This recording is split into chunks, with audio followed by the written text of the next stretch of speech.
Hey YouTube, today we're gonna check out an ancient archaic Native American site where the Butter Creek meets Unami Creek right at underneath 476.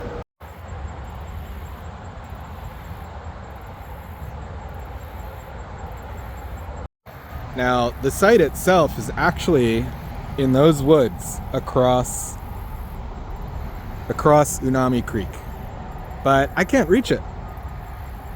I tried looking for an entrance on that side of the creek to get down. There is a what looks like a road, but this is 476 and there's some major construction happening right here and it's very busy. So I decided instead of risking it, I'll just come down to this public area along Unami Creek where you can go fishing. That's what this is for.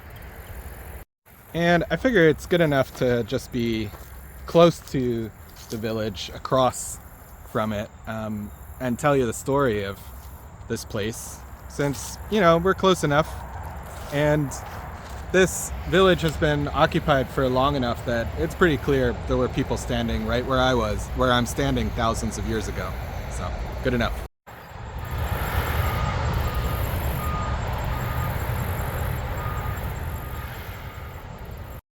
Now, basically, when 476 was built, you know, I've made several videos about how this road really cuts through the heart of Delaware County, Montgomery County, and other parts of Pennsylvania, and it really reshaped the landscape. You know, a lot of ancient places, a lot of historic places were leveled and destroyed in order to build this huge road for cars to go through Pennsylvania more easily.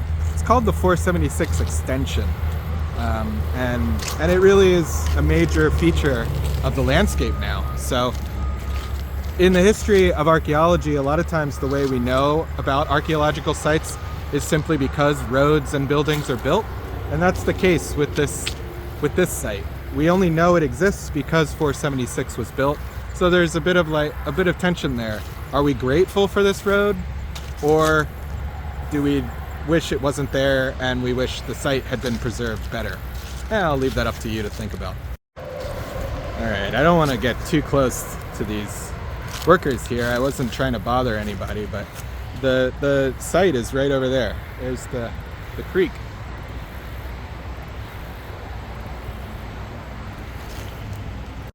Now, when 476 was built, they dug up the road here and there was some archaeology done on this side of the road and also on the south side. On the north and the south side, they found different artifacts. The site that I think is the site of an ancient village is this part right here, where there were over 80,000 artifacts found somewhere over there, and according to the paper I read, at least. Look at that goose. Now that's clearly an ancient rock. You can imagine thousands of years ago a Native American, a Lenape, sitting on that rock and fishing in the stream. Man, it's quite loud. Gosh, I was hoping to go under that bridge, but I think they're doing construction, so we'll let them do what they're here to do, and we won't bother them any further. But it's too bad, because I was hoping to do some creek walking, and I don't think that's going to happen because of all this construction along 476. Now, when archaeologists found 80,000 or so artifacts on that side of the creek, they also, you know, they dug down. They also found structures, remnants of buildings like wigwams, and they found at least one wigwam from the, I want to say, from the early woodland period, and then sort of under or just beneath that wigwam impression, they found several older hearths that indicate that there were previous structures where that wigwam stood, and they could date those structures using material from the hearths, either stone or charcoal, to the late Archaic period, and I've seen dates for this site that span all the way up to contact, maybe like the 1700s, or maybe even 1600s, something like that, to as far back as 10,000 BC. I think that's right. Okay, I just checked and I'm wrong. It's 10,000 BP, which means before present. So 10,000 years ago, there were people living right over there across Unami Creek. I almost said umami. Now, look, it wasn't there weren't many people here. It sort of ebbed and flowed over time.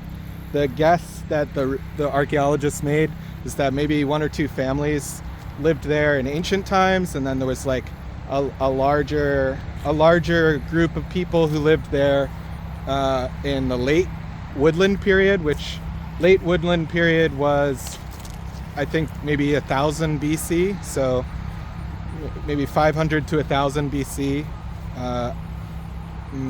maybe a little bit later than that even, and then after the late woodland up until the colonial contact era 400 years ago, there were maybe one or two families living there only, not like a huge group of people, and it was probably not a permanent settlement. It was mostly migratory people who stayed there for a season.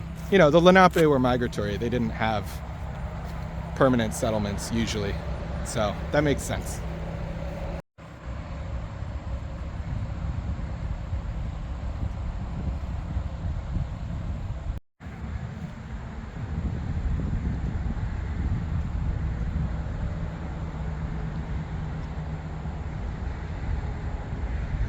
Now, the way they figured out that there were just a couple people there is mostly due to the types of artifacts that they found at the site back there in those woods. Basically, from pottery and the types of stone tools that they found, different types of stone tools and different types of pottery were made at different points in history. So the Lenape, for instance, would have made certain types of points 10,000 years ago that they didn't make anymore 4,000 years, 3,000 years ago, 2,000 years ago, right? So because they found different points of different styles, the archaeologists could tell that there were different people here, and the arrangement of those artifacts in the landscape and the amount of artifacts, the amount of debutage. Debutage is when you're making a flint knife or any kind of stone tool, you're breaking stones, and those little chunks that flake off, that break off, they fall and they scatter around the ground, and it creates a pattern on the ground when you're doing that that's very predictable. And if you can find those flakes and you can find them in that pattern on the ground of someone hitting another rock against each other to break them apart, you'll know that there was someone there, and you can guess how many people were occupying a site based on how much debutage you find over time, right? So that's sort of methods like that is what they used to figure out that there were probably only a couple families here. They stayed for only a short amount of time, but they used it repeatedly. This was a very popular site, and it was repeatedly occupied for thousands and thousands and thousands of years, which is cool. Look at this little walkway to the rock.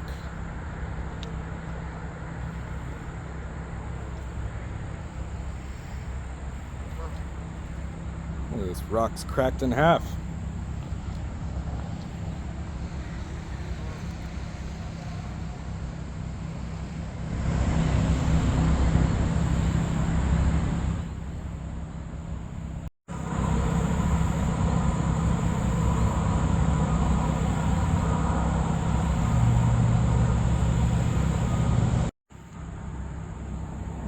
All right, so why were people coming back to this location over and over and over again for thousands of years?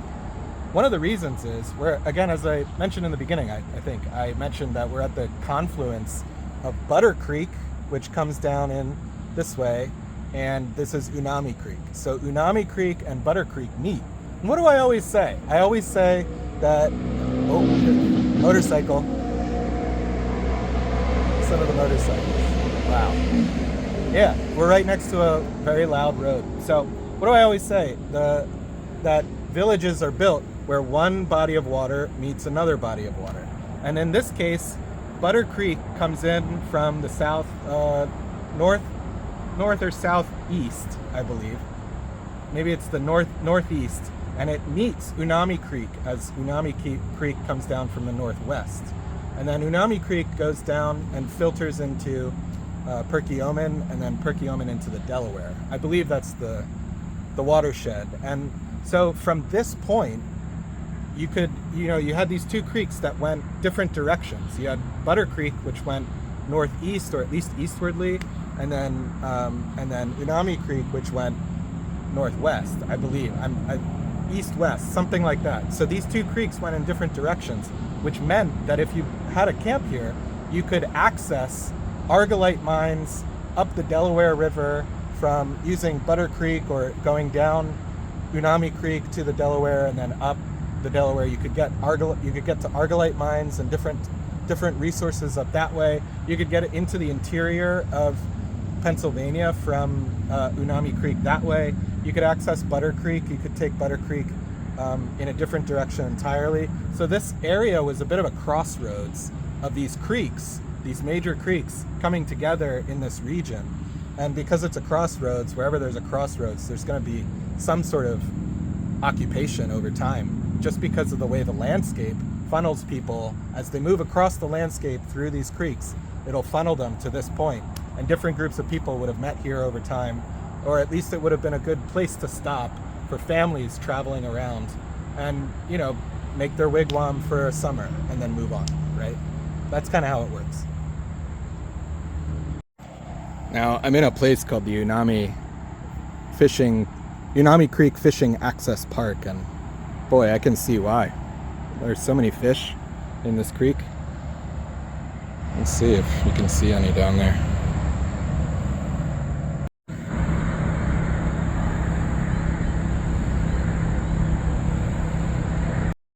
Also, these rocks make it these are perfect fishing rocks. You can just stand out there and cast a line in very easily. So yeah, I think it's pretty clear why, that people have been fishing in this creek. Again, I'm in the Unami Creek Fishing Access Park. People have been fishing here for 10,000 years. I don't know if people realize that. Do you think how many of the fishermen, fisherwomen, whatever you call them, people who are into fishing, how many of the people who come to this park to fish in this creek realize that people have been fishing here for 10,000 years? Do you think anyone knows that? I mean, maybe a few, right? I don't know. Hard to say, but that's what I always say.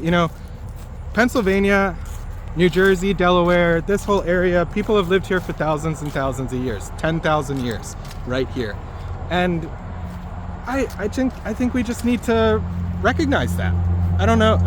I just feel like that's a very important thing to understand, right? So, yeah, I mean, how many people know this? I don't know.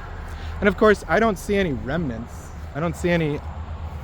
There's no way you could know that, unless maybe you could figure it out if there are major rocks in the creek. There are big rocks in the creek that are clearly very old. Maybe on those there's some carvings.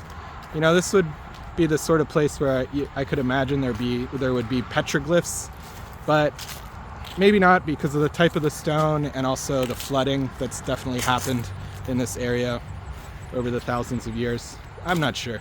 But these big boulders, they've been there for thousands of years. People have been standing on them fishing for 10,000 years, and I don't see any marker or acknowledgement of that fact. So, yeah, just something to think about. It might be nice to put a little plaque here, or some sort of marking saying there was a village across the river.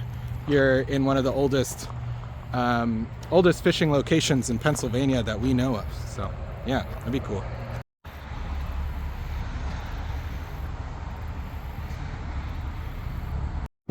So I'll cut to the future now, and I'll show you the report that I found about this site and how I know those dates, and more information just in general, including some cool pictures of the artifacts they found.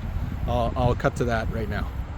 Hey, Future Sean here. I wanted to show you this site so you can see what I'm talking about. Here's the map. This is Google Maps. You can see Unami Creek coming down from the northeast and Butter Creek coming up from the southeast. So those are the directions. I kind of got them wrong when I was saying it earlier, but you can see how here where the two creeks meet, there's a bit of a crossroads. Butter Creek goes off to the west or to the east, and Unami Creek goes north. So if you put a village there, you're at a crossroads.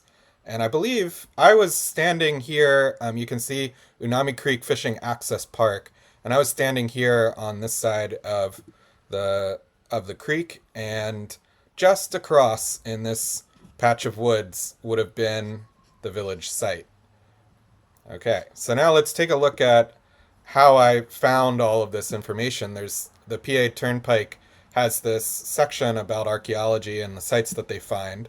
Now there were 3 phases to this archaeological dig, and I'm just going to read a little bit of this this article to show you what they found and how they figured out what they know about it. So it's quite a long article, so we'll skip around. One thing I did want to focus on, though, is they have these very interesting photos. This one's a particularly interesting photo because it displays a technique, which maybe we'll come back to in a moment. So let's just start a little bit. Here's a small photo of the site. It's hard to see, but hopefully you can see it. Archaeologists excavated a 26 1 by 1 meter test units for 4 backhoe trenches at the Unami Creek open site. During excavation, archaeologists identified 39 features and collected 87 and 12,000. So basically 87,000 Native American artifacts. Flotation of feature soils recovered an additional 41,203 organic artifacts like seeds, nutshells, and charcoal. And that flotation is this barrel. So basically, more like an interesting technique that archaeologists will use is they'll take the soil from an archaeological site and they'll dump it into some water, and the organic material will float on the surface of the water while the rocks and everything else falls away. You can find ancient seeds, nuts, that sort of thing. And so they said they found ancient seeds, nutshells, charcoal, fish scales, small bones, and even some small chips of stone. And later in this article, it mentions a single kernel of corn that they found. So we'll get to that. Examination of the artifacts recovered from the site showed that it had been periodically occupied from the early to middle Archaic period, approximately 10,100 years before present. Okay, so that's 8,000 BC. To the end of the late woodland period and the beginning of the contact period, which is approximately 4,000 or 400 years ago. So the dates at the site were occupied were established using a combination of radiocarbon dates, manufacturing dates, blah blah blah. When people occupied the site during the Archaic period, the size of the groups was small, and they only stayed for a short while. Thousands of years later, during the woodland period, however, the site was frequently revisited by groups of 1 or 2 families who stayed for longer periods. Most of the evidence suggests that longer and longer occupations on the site occurred during the late woodland period between 1,050 to 400 years before present. Okay, so from about 1,000 to 1,600 or 1,700 AD. Okay, the stone tool artifacts recovered from the site. Okay, it goes into all of that. You can see some amazing pictures of what they actually found here. There are about 20 photos. I'm not going to look, but just a little teaser there for you. Here's an interesting description of the structure they found. In the southern part of the site, ACOM archaeologists uncovered a pattern of posts that formed an oval-shaped house pattern. This house pattern was approximately in dimension and corresponded with a dark stain of soil. Archaeologists determined that the house pattern was likely that of a wigwam. A wigwam was, okay, a temporary house, essentially. This house was not by itself, as radiocarbon dating showed that there were a number of outdoor hearths to the northeast, and that dated to the same period as the wigwam. By examining where concentrations of artifacts occurred on site, archaeologists identified other areas of the site. Let's see. Okay, it says archaeologists also recovered a single kernel of corn, maize, right? Which is an early type of corn, which was radiocarbon dated to the same part as the late woodland as the wigwam. Okay, so basically the rest of this paragraph is describing that they had farming. The people who lived there, though no evidence of farming on the site was encountered, somewhere they were farming maize, which is important because we don't often think of agriculture as having started here in the northeast of the U.S. We don't think of agriculture was only invented several times in humanity. The Fertile Crescent, the Indus Valley, in Peru, by the ancient Olmec peoples, and maybe several other places in the world. But we don't think of North America as one of those places. But it absolutely was a place where archaeology started, and there's evidence of it right there at this site. Okay, so let's finish with this little paragraph. The late woodland period wigwam house patterns sat atop several earlier hearths from the earlier middle woodland period, indicating that this later dwelling had been built in an area of the site that had been used repeatedly by previous groups.